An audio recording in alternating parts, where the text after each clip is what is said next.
pessoal, Olá. tudo bem com vocês? Grande prazer estar aqui. Vai ser o último webinar da série Brasil Passando a Limpo, é isso? Isso mesmo, Oscar. Hoje é o quarto webinar, que é o último da série que fecha esse ciclo voltado para o Brasil Passado a Limpo, a liderança necessária. E o que nós prometemos para hoje foi uma síntese do que aconteceu em Brasília. Hoje de manhã, nós terminou lá, a gente saiu correndo não, pegamos avião, né? E conseguimos chegar bem a tempo para fazer esse webinar aqui de São Paulo, na nossa sede. Então, o que nós vamos fazer nessa hora é tentar sintetizar o que aconteceu hoje no auditório do Ministério Público do Distrito Federal e de Territórios. Então, nós tivemos mais de 300 pessoas lá e eu me senti super à vontade de fazer uma pequena síntese, mas me concentrar no tema que foi bem voltado à questão da liderança que leva a uma cultura ética. E nós começamos com um estímulo. Vocês sabem que nos eventos ao vivo a gente sempre tem os primeiros momentos, né, para honrar os pontuais. Então, as pessoas que estavam lá já exatamente às 10 horas, quando começou a reunião, nós colocamos uma questão na tela. E vai ser interessante até mostrar para vocês, porque eu acredito que essas questões que estão na tela dos primeiros momentos podem servir de estímulo para que essa conversa sobre ética aconteça com mais profundidade. Então, vamos colocar a questão, pode ser? Então, a ideia foram essas duas perguntas, né? O Brasil melhoraria em que áreas? E aí dou alguns exemplos de que áreas, inclusive na econômica, né? Se conseguirmos resgatar a ética na sociedade como um todo. O que melhora? O que melhoraria se o Brasil fosse absolutamente ético? E a outra questão que vocês estão vendo é essa ideia de que quanto tempo vamos conseguir fazer esse resgate? Será que um novo presidente, no seu mandato de 4 anos, se colocar como a maior prioridade do país, vai conseguir, num mandato, resgatar a ética do país todo? Ou vai precisar do segundo mandato, até brinquei, né? Ou então algumas pessoas acham que vai levar gerações. Isso tudo está no imaginário dos líderes que poderiam estar contribuindo para o resgate da ética no país. Vocês imaginem alguém que fala, bom, isso aí vai levar séculos, vai levar gerações e, portanto, não vale a pena nem começar a fazer alguma coisa a respeito. É assim que o modelo mental funciona, né? E, por outro lado, quantos pré-candidatos estão colocando essa equação, né, de resgatar a ética no país como a coisa mais importante, porque sem ética nem é possível otimizar a economia. Nós estamos o tempo todo falando de economia, sem ética não vai dar. Então, mas quantos pré-candidatos estão colocando isso no discurso e na conversa? Essa foi uma questão que nós estimulamos as pessoas a pensarem logo de início e na verdade, é uma provocação, porque o que está no modelo mental dessas 300 pessoas? Na verdade, o que está no modelo mental de vocês em relação a isso, né? Será que todos estão enxergando que, por exemplo, sem ética não dá para otimizar a economia? Então, se sem ética não dá, então parece que é muito mais importante do que ficar fazendo aquelas manobras todas nas questões práticas, né, da economia e ignorando essa questão da ética. Então, essas são algumas coisas que estão no modelo mental das pessoas. E aí eu conversei um pouco com a turma, até me apresentando, porque nós tínhamos várias pessoas da área pública, mas uma boa parte não conhecia muito bem a Amana. E aí eu falei um pouco com o pessoal sobre o que nós fazemos e conversei um pouco sobre essa questão de que nós muitas vezes encaramos equações muito difíceis que os clientes trazem. Aliás, nos especializamos, como eu disse hoje de manhã, em equações impossíveis. Quanto mais difícil, mais a gente quer, porque somente através de inovações radicais a gente consegue resolver essas equações. Somos muito conhecidos pelo APG, pelo Programa de Gestão Avançada, e a área de consultoria é menos conhecida, embora a gente tenha começado com uma empresa de consultoria. E nesse processo de resolução de equações impossíveis, a gente um dia estava se perguntando por que a gente vai lá e junto com a empresa consegue resolver e eles sozinhos não. Porque a gente sempre está pensando em capacitar os líderes dos clientes para nos tornarmos desnecessários. Essa sempre foi a filosofia nossa. Por isso que no APG a gente conta muito das soluções que nós conseguimos trazer para o cliente na área de consultoria. E essa conversa trouxe o quê? À mesa, coisas que a gente bota na mesa, coisas que a gente não evita, coisas que a gente não dribla, né? E, por exemplo, briga de poder na cúpula afeta resultados? Lógico, né? Agora, qual é o tabu? Ninguém fala sobre isso na reunião de diretoria. Essas são as coisas estranhas que quando a gente entra, a gente coloca.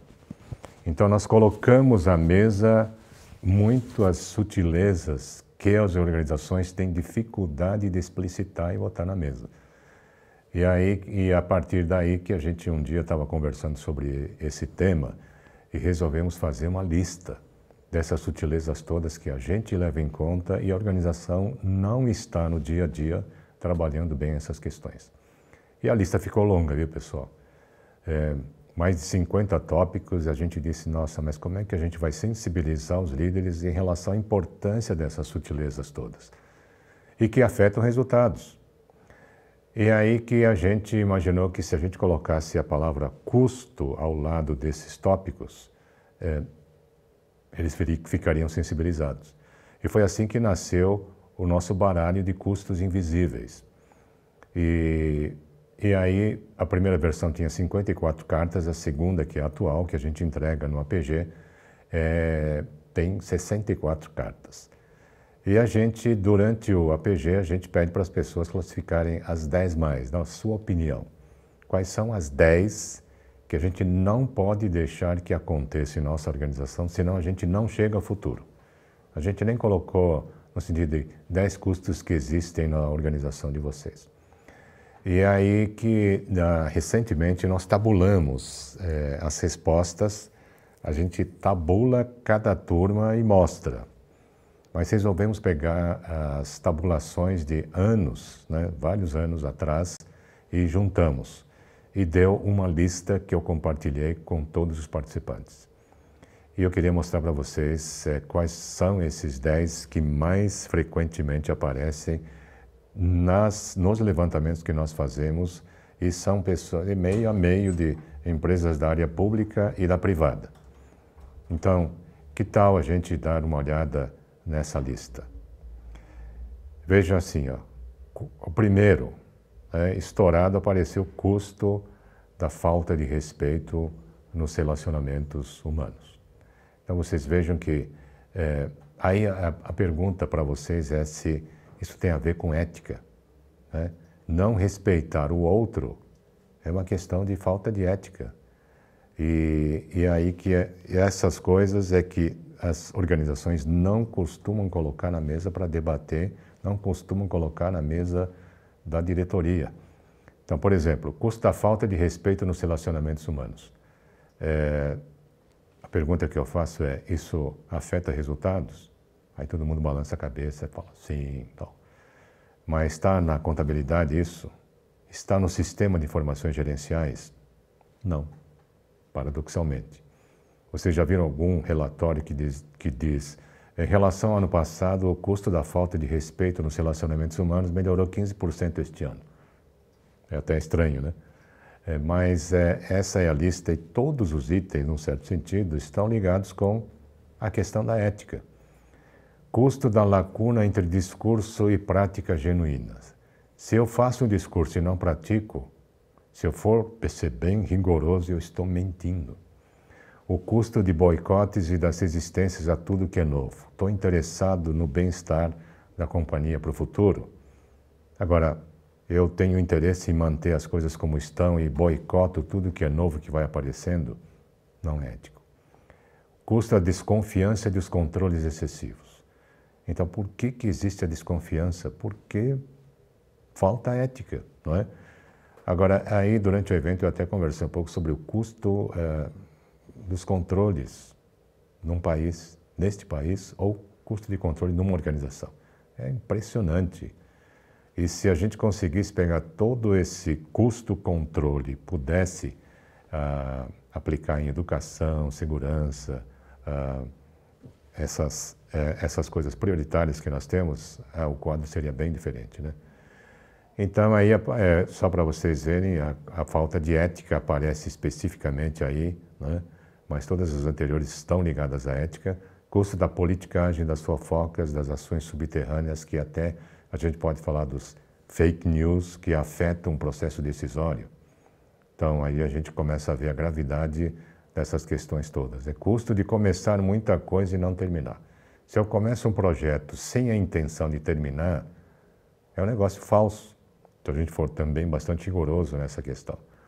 Custo da cultura de queixas e reclamações ao invés de partir para soluções. O custo de mal-entendidos e da comunicação deficiente. O custo da falta de diálogo e da falta de sintonia na organização. Mas uma coisa importante dessa lista que a gente destacou no evento foi que, se a gente está falando sobre essas questões, o fato de eu perceber e não falar é uma ação não ética. Eu não falo por causa de quê? Por causa de medo? Isso foi trazido à mesa e conseguimos introduzir também uma expressão que nós estamos trabalhando, né, Isa? Uhum. Mais recentemente, que é essa ideia da cegueira voluntária. Uhum. Eu estou vendo e não quero ver. Aliás, está lá, mas não quero ver. Um exemplo típico disso é o presidente que fala: nem me fale o que está acontecendo no Sudeste Asiático. Se o fornecedor do fornecedor está usando trabalho escravo, nem me fale. Não quero nem saber. Cegueira voluntária. E a gente conta de uma especialista americana que conta a história de uma cidade nos Estados Unidos que tinha algo muito estranho acontecendo nessa cidade. A taxa de mortalidade estava alta por causa de amianto, um tipo de amianto que se usava em todo lugar. E aí que uma pessoa começou a reparar coisas muito estranhas acontecendo, né, nessa organização, né, nessa cidade. Por exemplo, pessoas de meia idade que estão paradas trabalhando em casa com um balão de oxigênio, com a mão. E uma grande quantidade de adultos nessa condição. E aí uma coisa que chamou a atenção foi que a mãe quebrou a perna, levou para o hospital, tiraram duas radiografias da perna e meia dúzia do pulmão. Falou, mas o que tem a chapa do pulmão que vê com a perna? Essas foram as coisas esquisitas que ela foram vendo e ela persistiu, mas as pessoas diziam, não, você está errada, não tem nada a ver, e auto-engano. A pessoa não quer ver o que está acontecendo. Mas ela persistiu, e quando os pesquisadores federais vieram e fizeram a pesquisa, descobriram que a taxa de mortalidade nessa cidade era 80 vezes maior do que a média dos Estados Unidos. Agora, e as pessoas justificam, falam assim, nossa, se fosse assim, os médicos teriam nos alertado. E a cabeça racionaliza e não quer ver. É a questão da cegueira voluntária. E o que me chamou a atenção nessa pesquisa foi que ela foi fundo e levou isso e fez uma pesquisa nos Estados Unidos e descobriu que 85% das pessoas dizem que veem certos problemas na organização e não falam. Ela achou esse número assim, falou, nossa, mas esses Estados Unidos não está bem nesse sentido, né? Ela foi para a Alemanha, fez a pesquisa, deu exatamente os 85%. E na Alemanha eles diziam, nós somos muito ruins nisso, é o ponto fraco da Alemanha. Eles acham que é local. Aí ela foi para a Inglaterra, a mesma coisa, 85%, e eles diziam, os ingleses são muito ruins nisso, olham e não falam. E aí a conclusão dela diz, nessa apresentação eu achei muito interessante, que ela diz, se é assim, não é um problema local, da Alemanha, dos Estados Unidos e tal, mas é um problema humano. Depois ela faz uma série de reflexões sobre isso, inclusive sobre o medo de falar as coisas. E então, essa questão a gente coloca na questão, nesse guarda-chuva da ética, e a gente diz, olha, esse é um problema de cultura e nós temos condições, sim, de trabalhar essas questões culturais. E o tema da apresentação de hoje é o resgate de uma cultura ética no país. Agora, sempre que a gente fala de cultura, a gente tem essas resistências todas, né? Mas não estamos falando de cultura, no sentido de culturalmente mais evoluído, estudou mais, não é nesse sentido. São as crenças que existem, que nós temos, as verdades que nós professamos. São as coisas que a gente acredita e que estão no nosso software. E na apresentação de hoje de manhã, falei um pouco sobre como é que a gente desenvolve o que está no nosso software. E todos nós temos, né?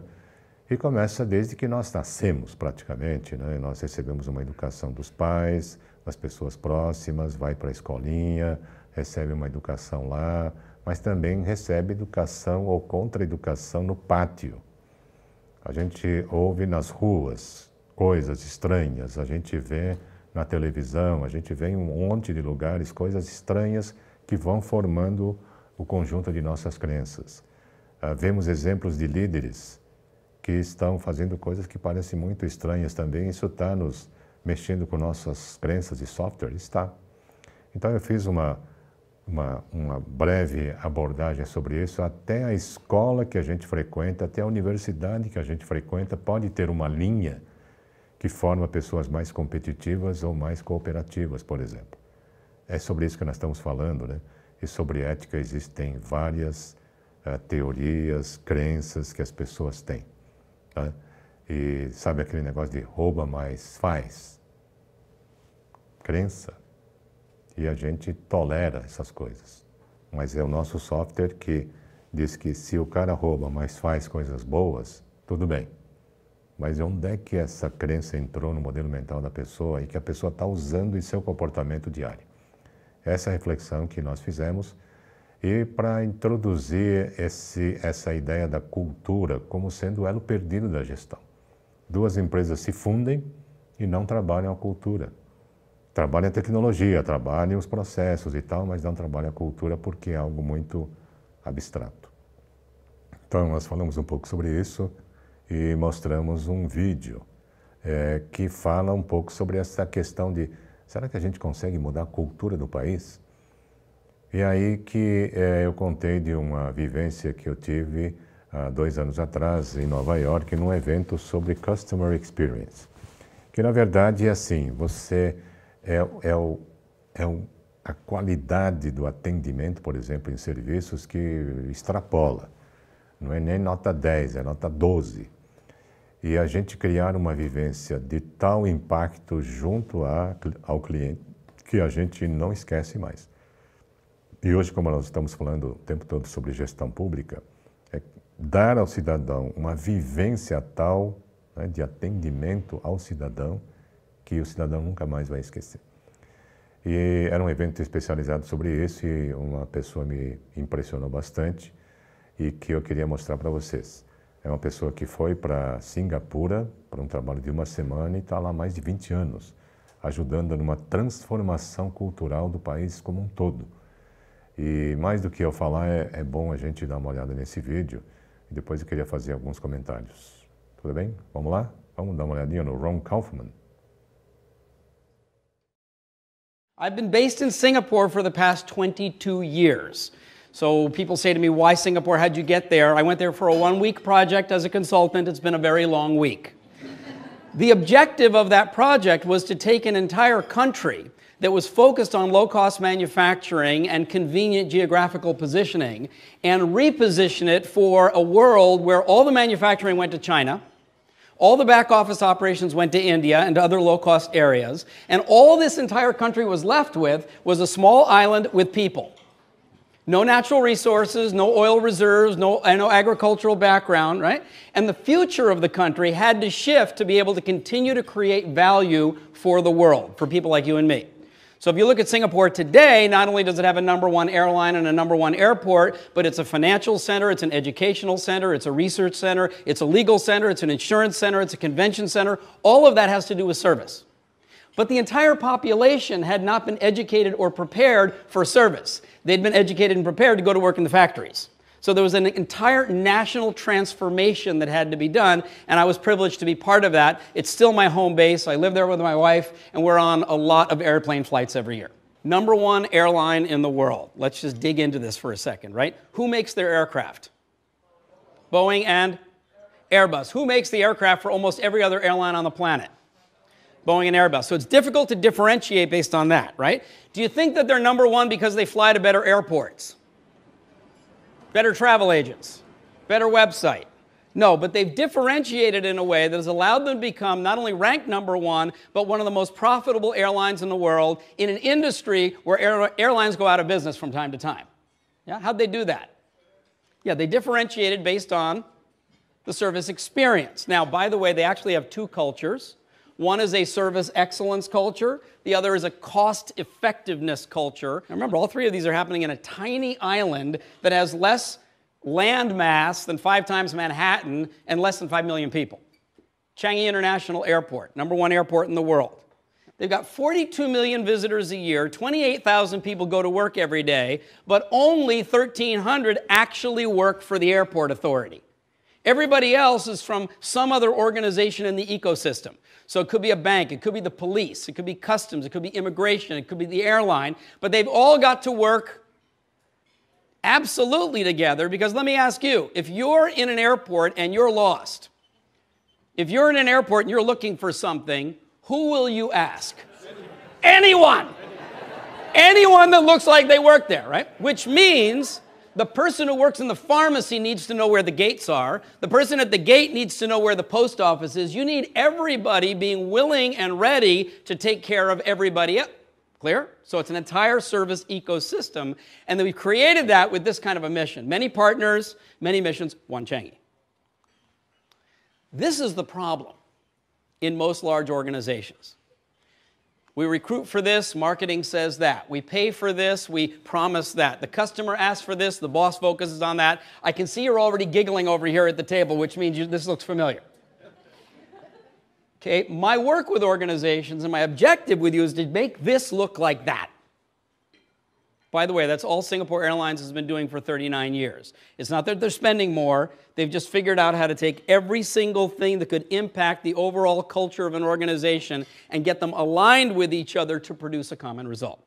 At Changi Airport, there's a service transaction called arrival. It starts when your aircraft door opens and you step out into the aero bridge. Now, we've all done that, right? And don't you notice right away whether it's clean or whether it's dirty? Whether it's air, right, immediately you're already forming an opinion. Then you step into the terminal building. Where's the signage? Where's the bathroom? Are there trolley carts available, right? Then you get down to immigration if you're in an international situation. Then you go look for your bags. Then you're looking for a trolley again. Then you're going through customs. Then you're going outside into the arrivals area. Then you're getting to the taxi. The moment the taxi door closes, that transaction is complete. Now, of all those perception points along the way, the airport authority is not physically responsible for any of them. But they're concerned about every one of them, and they track them because they have an aspiration. They want to be known as the best and friendliest airport in the world. But there was one point that kept getting low scores on the friendly assessment category in the survey. Think about it. From aircraft door to taxi door, what would be the one point that would keep getting low scores for not being friendly? Right. It's not their job to be friendly. Their job is to check you out. But if your aspiration is to be the friendliest airport on the planet, you will not have an excuse and just say, well, that's the way it is, it's the nature of the job. So what they did is they dug in and they thought about asking the immigration officer to make small talk and blah, blah, but that would be a problem because there was a KPI called speed, right? So they analyzed it further and they solved the problem with this. They simply put a small container with little candies on every single immigration counter. And they taught the immigration officers a new script, with one word. Sweet.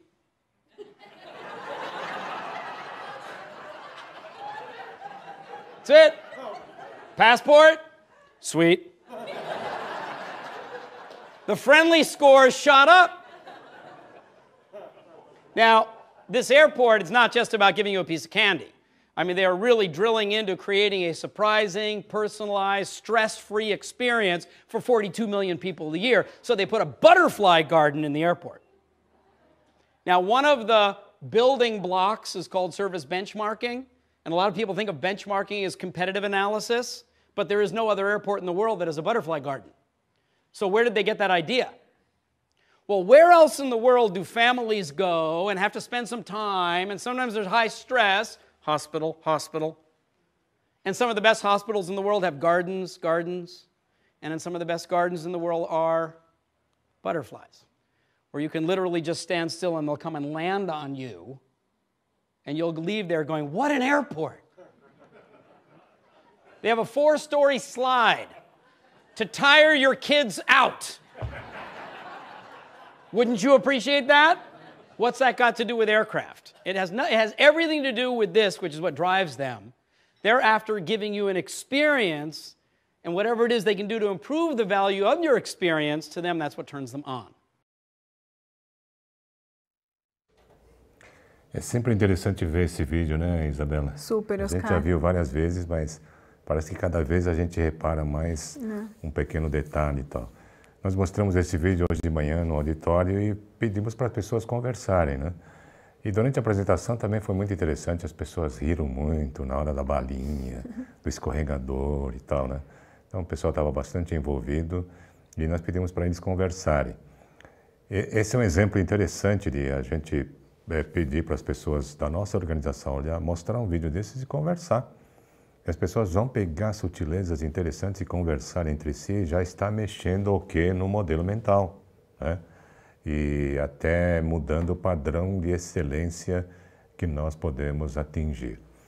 E se as pessoas acreditam que não dá para mudar a cultura do país inteiro, né? Depois de um vídeo desse, falam assim, caramba, eu acho que dá. Essa transformação no modelo mental que tem um benefício fantástico, né? Então, esse vídeo foi trazido e a outra coisa é, se nós queremos chegar à nota 12 em ética no país, vamos ter que prestar atenção a muitas sutilezas, né? E muita participação. Aí eu até brinquei hoje no auditório, assim, quem será que deu a ideia da balinha? Não é interessante? Não deve ter sido o presidente, né? Mas talvez do office boy. Agora, o mais interessante é de que teve alguém que ouviu o boy, um líder que ouviu o boy, aí é uma característica de um líder que escuta, né? E que honrou e bancou, e falou, vamos experimentar. Eu achei genial essa ideia, vamos experimentar, significa bancou a ideia do office boy. Então, parece também importante que quando a gente está conversando sobre ética e queremos mudar a cultura, dar voz a todo mundo, né? E a partir de um processo altamente participativo, a gente chegar a essas ideias de como ir melhorando até chegar à nota 12, né? Nesse padrão que a gente vê nesse aeroporto. Então, a conexão direta é essa ideia de a gente olhar uma experiência dessas e fazer a transposição para a ética, com esse tipo de excelência. Então, esse vídeo deu muito debate no auditório, né? E acho que muita gente vai continuar pensando sobre isso, né, Isa? Então, e depois disso, a gente foi entrando nessa questão de dar uma panorâmica dos itens principais desta apresentação, né, de liderança e o resgate da ética no Brasil passado a limpo.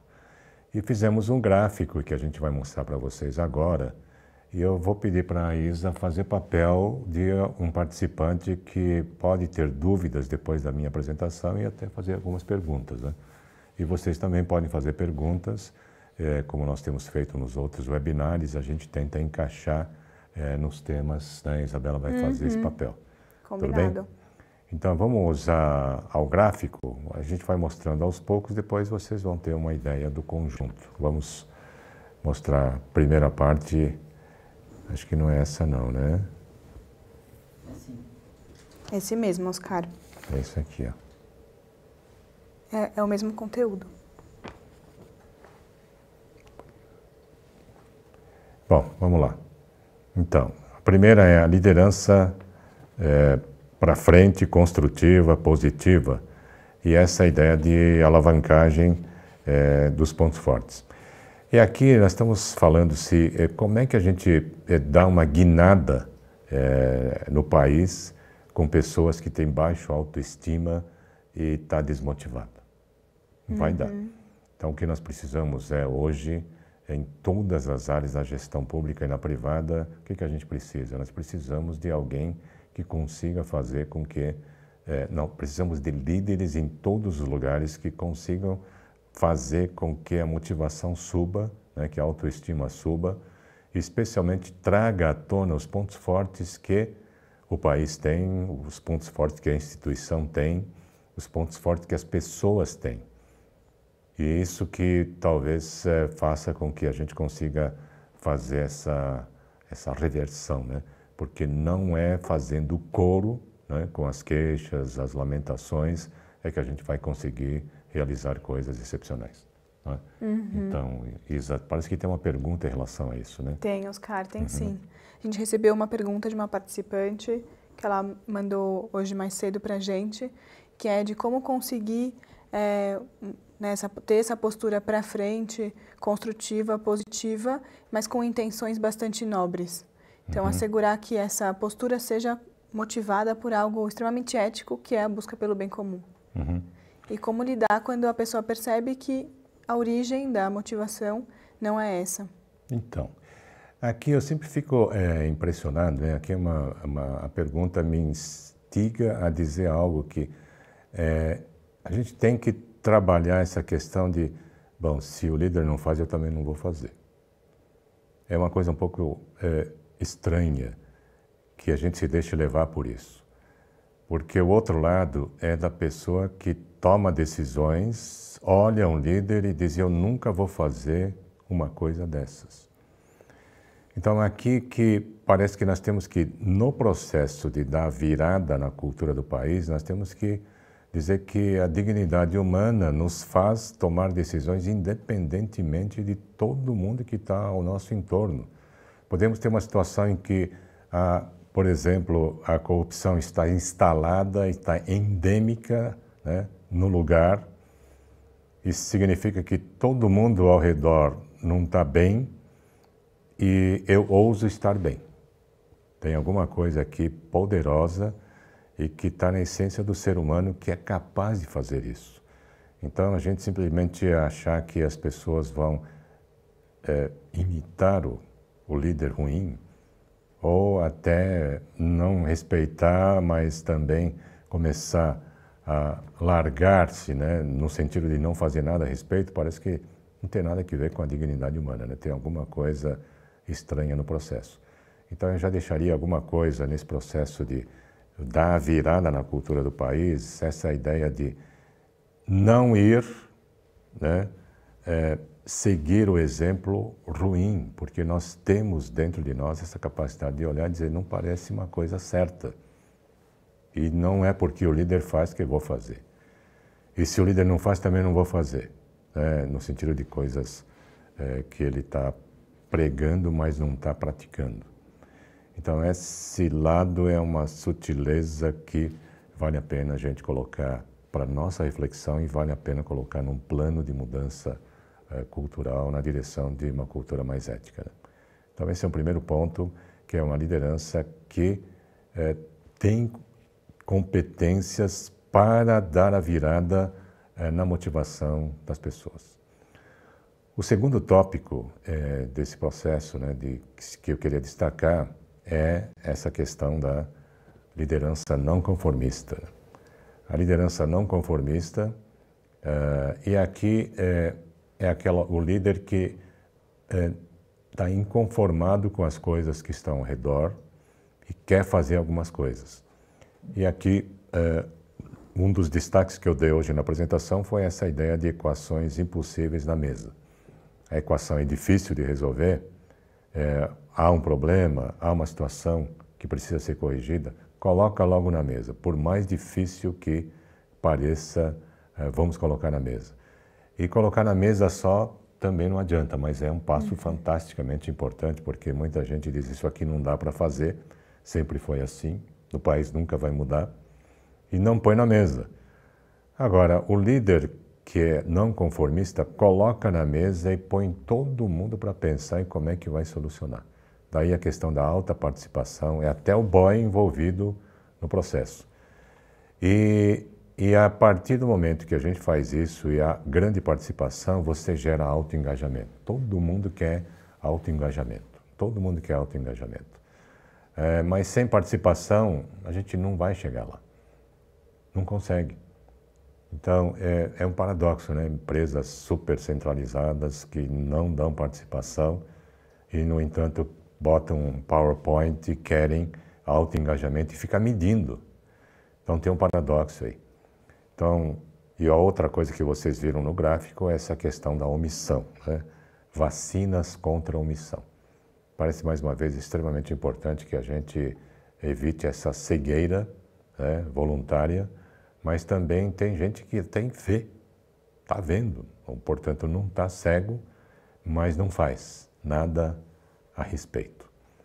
E vocês todos conhecem alguns textos meus que falam sobre isso, né, se ética é a escolha pelo bem comum, você olhar o problema e por algum tipo de medo não fazer nada a respeito, esse é um ato não ético. E assim por diante. Então, se vocês quiserem ter acesso a esse material, estejam super à vontade, que tem coisas que estão já disponíveis. E essa versão completa de o que é não ético, né, no nosso dia a dia, e que fala sobre omissão, é um texto que mexe, é um texto que, se colocar para debate na organização, já estamos no caminho de a gente resgatar a ética, a cultura da ética na própria organização.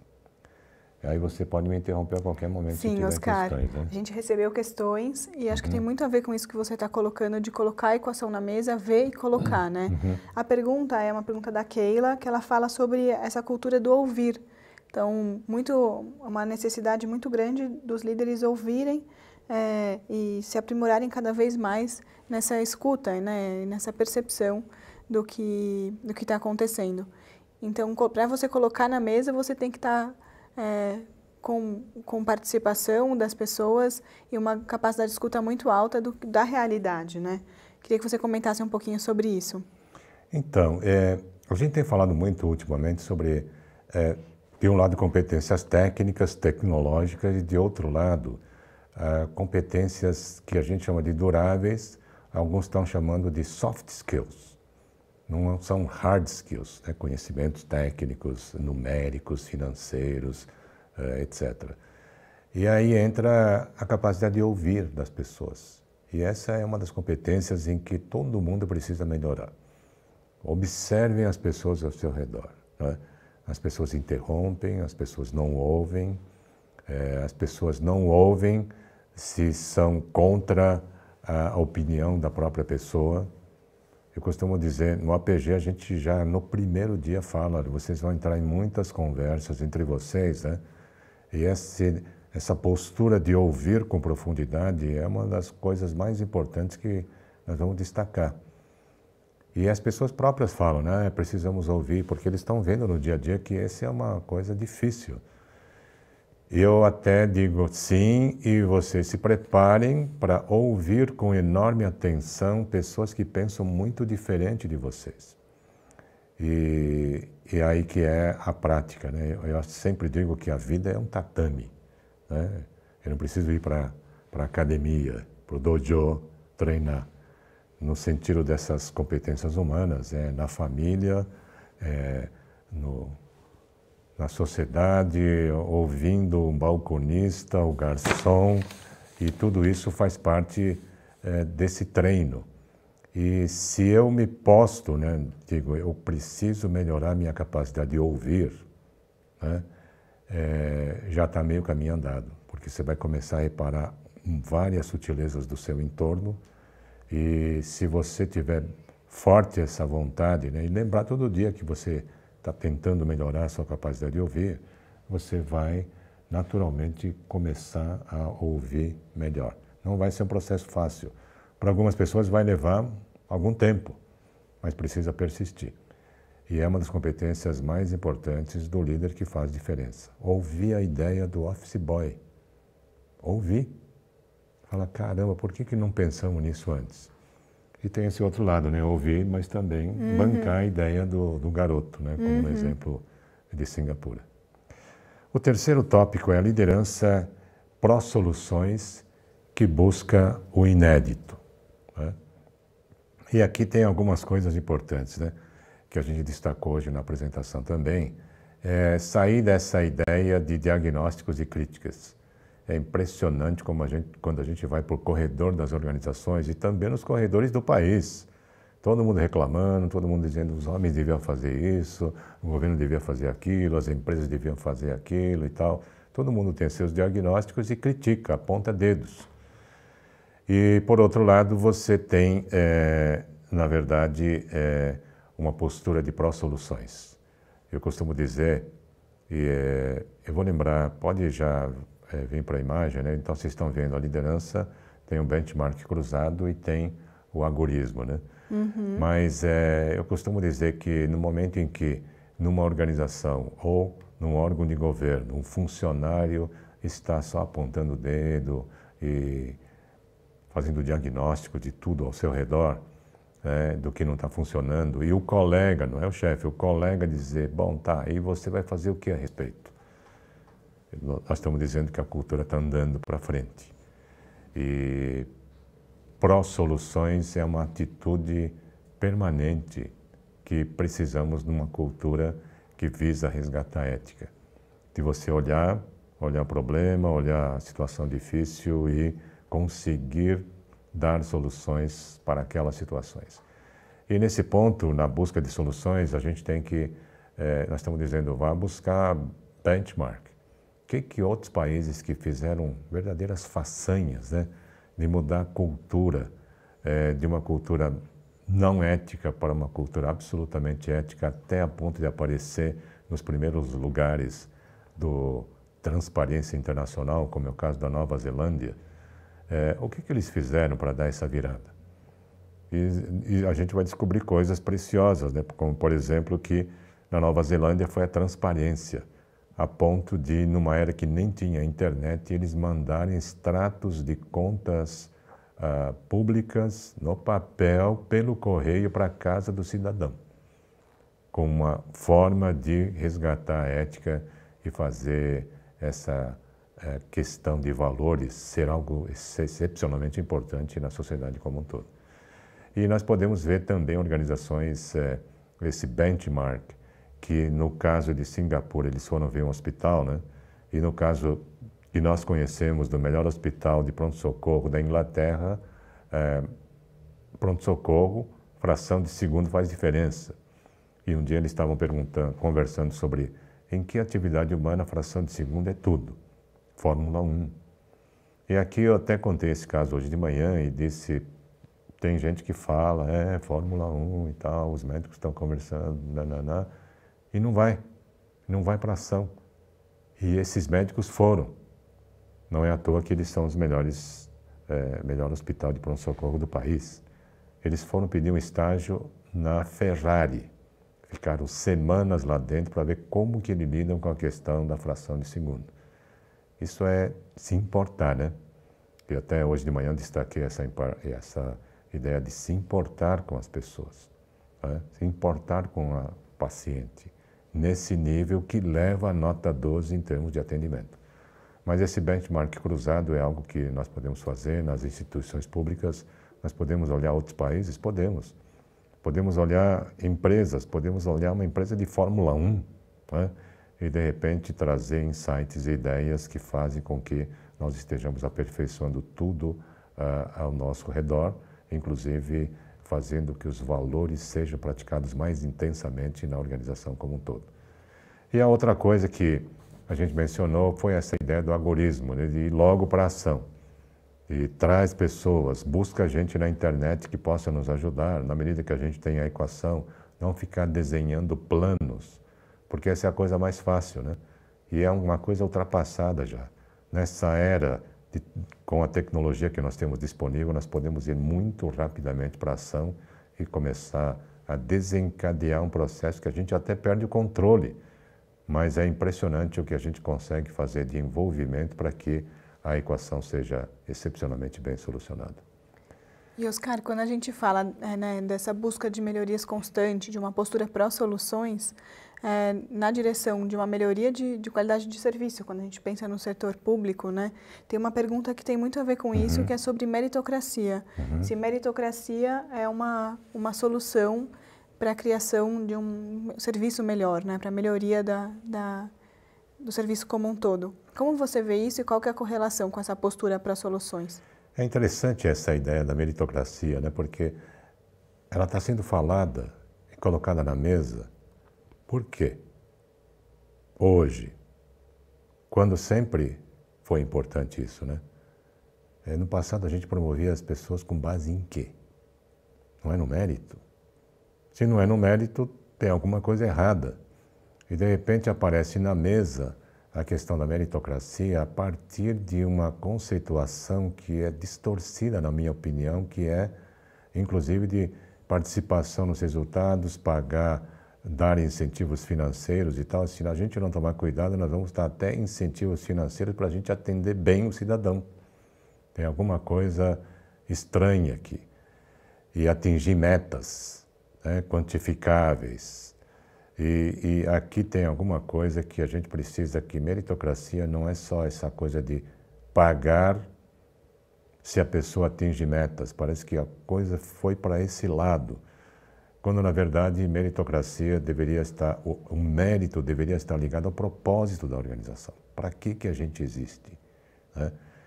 E aí entra aquela coisa de eu prestar um bom serviço para o cidadão, porque é minha responsabilidade como gestor público fazer isso. E não é para atingir uma meta que alguém colocou. Daqui a pouco eu estou mais interessado em bater a meta e ganhar os prêmios do que fazer o atendimento que eu preciso fazer para deixar o cidadão satisfeito em suas necessidades. Então, na verdade, o mérito, ele sempre precisa ser qualificado. Que mérito que nós estamos falando? De bater metas? Ou nós estamos falando de mérito que está ligado ao propósito, que é o significado, que na verdade é o tópico seguinte, né? Então, tem alguma coisa aqui que nós precisamos definir que mérito é esse, para que a gente consiga trazer essa questão de volta, porque ela está, parece que se distorcendo a partir de uma gestão obcecada com metas. Daqui a pouco, a meta é o fim e não o propósito último que justifica a existência da instituição, né? Agora, aí tem um item 4, né, que faz parte desse gráfico, que seria interessante mostrar para vocês, né? A liderança visionária que busca significado. E motivação por interesses, por intenções nobres e o foco no bem comum. E aqui, nesse ponto, eu conversei um pouco com os participantes sobre essa questão de good country, e até deixei um estímulo para que as pessoas fossem fundo nessa questão, e que hoje existe um conceito de países do bem. De que modo o nosso país contribui para o bem-estar da humanidade. E é uma coisa também para pensar, porque nem todo país pensa sobre isso. Nós estamos pensando em otimizar o nosso PIB, fazer a economia crescer, temos objetivos do IDH, das cidades, do país, mas nem sempre a gente tem noção do propósito de país, para que a gente existe, como que a gente pode ajudar a melhorar o mundo. Existe um ranking desde 2015,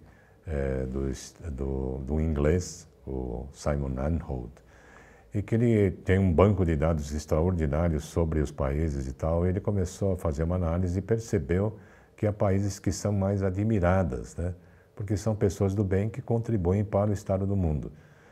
E vale a pena entrar fundo nesse ranking e a gente começa a ver também por um benchmark cruzado os países, o que os países que são considerados do bem estão fazendo. E contei alguns detalhes, mas eu acho que eu vou deixar para vocês entrarem no goodcountry.org e vocês vão ver uma coisa muito interessante, né, de algo que nós no Brasil precisamos pensar. Sermos um país do bem, sermos vistos como um país do bem, faz bem à economia, inclusive. Não que a gente faça por causa disso, mas é interessante que se eu tenho uma boa imagem e eu sou percebido como um país do bem, nós recebemos mais investimentos, tudo fica mais fácil, até os produtos, né, ficam mais baratos para nós. Então, isso tem efeito na economia? Tem. E essa é uma virada de modelo mental, de novo, né? Então, pensar no bem comum, pensar o tempo todo, né? Fazer escolhas pelo bem comum, fazer escolhas neste país pelo bem comum da humanidade, ética no sentido mais amplo, né? Faz bem também para a economia. E essa virada do jeito de pensar foi também uma das contribuições que nós trouxemos para o debate no auditório hoje de manhã. Né?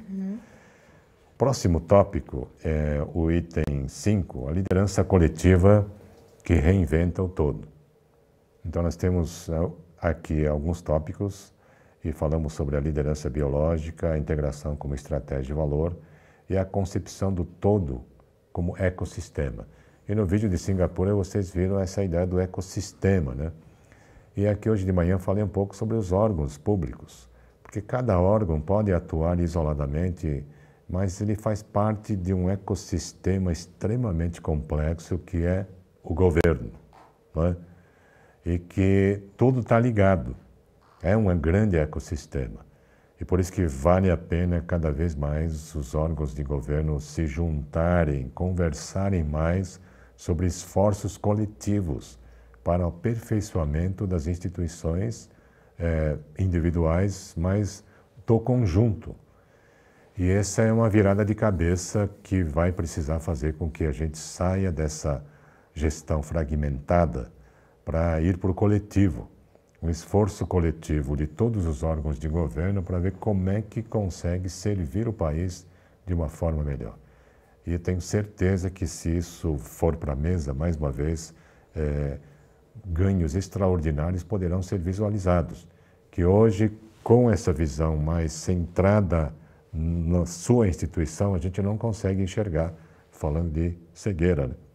Então, aqui nós falamos de algo que a gente, na medida que vai dialogando, vamos percebendo mais sutilezas e vamos encontrando mais oportunidades de a gente se integrar. E o estágio mais avançado dessa integração é, na verdade, quase o óbvio, né, de que nós somos um país totalmente integrado. Essa ideia de separar o que é público e o que é privado também é uma separação conceitual e que nós podemos, na verdade, olhar toda a colaboração que deve existir entre governo, os órgãos públicos, a iniciativa privada, as organizações da sociedade civil. E na medida que a gente consiga fazer toda essa integração, é impressionante também os resultados que a gente pode conseguir. E, na verdade, é a partir dessa integração também que a gente vai conseguir resgatar os valores e a ética no país. Não é isoladamente. Então, é nesse sentido que a gente enfatizou esse esforço conjunto e essa liderança conjunta, né, em que todos os cidadãos participam do processo de liderança. E especialmente neste momento do século XXI, nós estamos vendo o quê? A força da pessoa. Nunca o ser humano, o indivíduo, teve tanto poder como hoje. Hoje a gente consegue conectar com alguém do outro lado do mundo, né, a custos minúsculos. Então nós temos condições de desencadear algo, criar algo e por contágio viral a gente conseguir envolver milhões. Então nunca o indivíduo teve tanto poder como hoje. Então, na verdade, nós estamos falando de muita participação e a liderança, inclusive, do cidadão comum. E podemos citar vários exemplos, né? Como, por exemplo, o caso da NHS, o Serviço Médico da Inglaterra, que a partir de um grupo pequeno de médicos que simplesmente resolveram criar um site e estimular as pessoas a começarem a fazer coisas para melhorar o atendimento do paciente no seu setor. Vocês imaginem um grupo de enfermeiras que resolve fazer um vídeo com os pacientes, ouvindo o que eles gostariam e levar esse vídeo feito com celular para a reunião semanal das enfermeiras. E começar a fazer coisas espontaneamente para atender melhor os pacientes.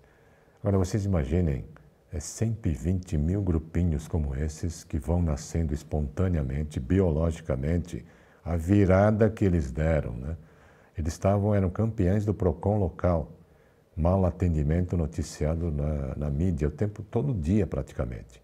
E a virada que foi a partir de uma iniciativa de uma pessoa, um grupinho, que inventa um site desses, envolve mais gente e sem envolvimento da cúpula, do ministro e nada disso, de repente consegue dar uma verdadeira virada nos resultados do país. Isso é um exemplo interessante do poder que as pessoas têm, né?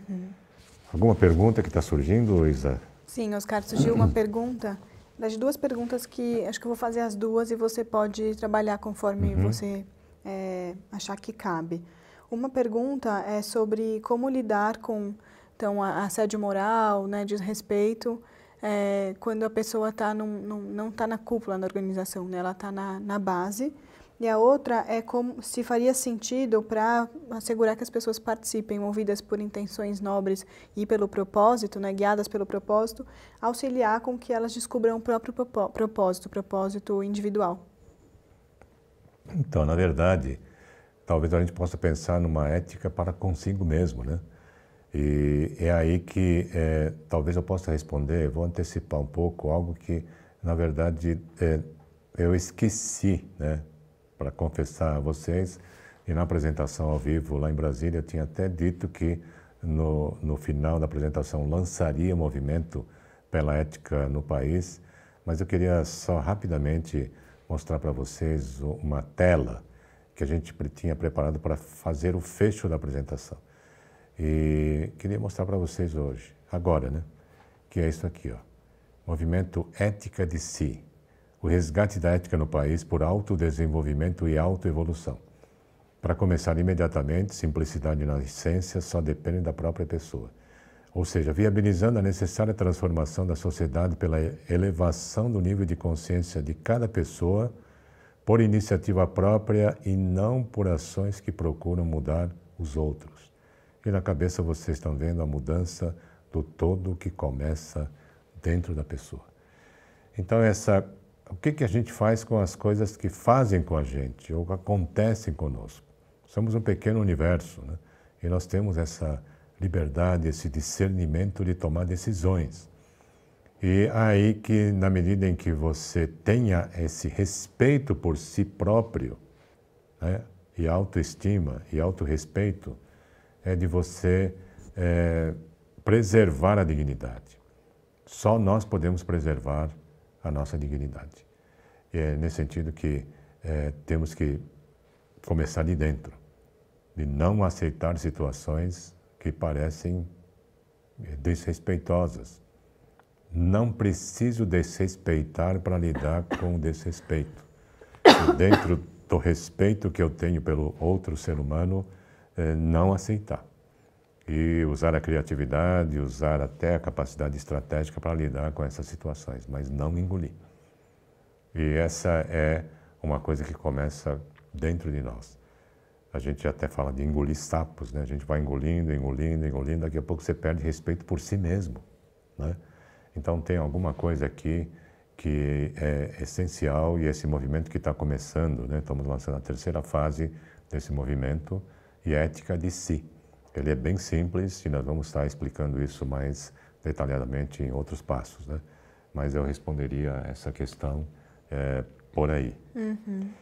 Eu vou só finalizar rapidamente o gráfico, né? E depois a gente vai deixar algumas coisas na própria plataforma para as pessoas entrarem mais fundo, né? Então vamos mostrar o gráfico, pode ser, a parte de cima. Aqui tem a liderança que une gerações e, nesse sentido, essa ideia de meio óbvia, né, mas que hoje a gente está vendo que essa questão da responsabilidade intergeracional é algo importante. E quando a gente fala de ética e a escolha pelo bem comum, eu preciso, inclusive, incluir as futuras gerações dentro do bem comum. Isso que eu estou fazendo vai ter consequências danosas para as futuras gerações, então não é ético. Então essa questão da responsabilidade intergeracional é algo de fundamental importância, mas hoje nós destacamos que ela é uma coisa de duas mãos, em que também as gerações novas precisam ter um respeito enorme pelas gerações anteriores que deixaram legados valiosíssimos para nós. Agora, isso trazido para dentro da organização é um respeito mútuo que a gente precisa assegurar. Quando eu digo a gente, os líderes esclarecidos precisam assegurar e fazer essa ponte entre gerações, para que o todo, mais uma vez, seja respeitado e o todo esteja em primeiro plano o tempo todo, né? Então, as várias gerações que convivem, a gente às vezes tem 3 gerações convivendo na mesma organização. Respeito mútuo, ajuda mútua, e cada um tem algo, sim, a oferecer para as outras gerações. E é nesse sentido que a gente vai passar também a ter um respeito para as gerações que nem vieram, nem nasceram ainda, né? Que é o conceito ligado à sustentabilidade. E ética também aí. E o próximo ponto que eu queria destacar é a liderança que une tecnologia e consciência. Costumo dizer sempre que tecnologia é neutra. Posso usar para o bem ou para o mal. Agora, a coisa que mais destacamos hoje de manhã foi a ideia de a gente usar a tecnologia, por exemplo, para bloquear ações não éticas. Há condições de fazer isso? Há. Podemos substituir, inclusive, os controles por tecnologias disruptivas que estão surgindo. Mesmo a tecnologia, vou deixar só citada, o blockchain, como um caminho que nós podemos, uma tecnologia que a gente pode usar imaginativamente até para fazer com que haja mais compliance, né? De forma quase que natural, de não ter condições de fazer qualquer ato que não seja ético. Isso está se tornando cada vez mais possível? Sim. Agora, por outro lado, nós estamos usando a tecnologia ainda de forma muito tímida. Então, se a gente olha, por exemplo, países como a Estônia, o país mais digital, né? O governo mais digital do mundo, é impressionante o que eles estão fazendo. E pegar processos de papel e transformar em digital, todo mundo está fazendo aqui no Brasil, né? Agora, o design, a concepção macro, que é o desafio maior. E eu estou bastante impressionado com a Estônia, que é o país mais digital do mundo, né? Uma democracia digital instalada, e aí você vê o quê? Coisas muito diferentes que estão aparecendo, como, por exemplo, a ideia de residentes digitais. Então, que tem acesso a toda a infraestrutura de serviços digitais da Estônia, e já temos até uma pessoa aqui da Mana, o Fioroto, que vocês já conheceram, que já se tornou um residente digital da Estônia e tem condições de fazer uso de toda a infraestrutura de lá, tem assinatura digital que vale formalmente, e por outro lado a gente está vendo que nós podemos também ter uma Mana digital. Agora, vocês imaginem que eu posso ter na Estônia uma população digital maior que a população física, e não esquecer que os cidadãos digitais vão pagar imposto também, vão participar. Vocês imaginem que é uma quebra de paradigma impressionante. Então, nós temos incentivado que essa tecnologia seja utilizada, toda a tecnologia que está surgindo seja usada imaginativamente, integradamente, de um jeito macro que resolva essas questões mais crônicas, né, que temos no país, inclusive essa questão de valores, a partir de um uso bastante imaginativo da tecnologia que está chegando. Por outro lado, nós temos que ter um movimento de assegurar a elevação da consciência das pessoas, né, num sentido mais amplo, de tal forma que toda essa tecnologia seja usada para o bem. Então, a consciência humana precisa merecer uma atenção muito grande nesse processo de resgate dos valores e da ética no país. E a última coisa que a gente trouxe aqui é a liderança que busca unir o país, a cooperação com uma inteligência coletiva e resgate da essência da democracia. Quando a gente fala em envolver todos os cidadãos, é democracia. Então parece que faz muito sentido nós estarmos buscando o resgate de valores e da ética no país a partir de uma liderança que envolva todos. Mas também honrando essa ideia de que, na medida que a gente tenha um cidadão que assuma o papel de cidadão, né?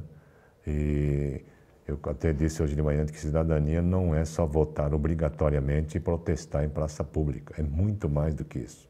É participar dos destinos do país, né? E nós temos cada vez mais condições de ir para uma democracia mais direta e com alta participação do cidadão.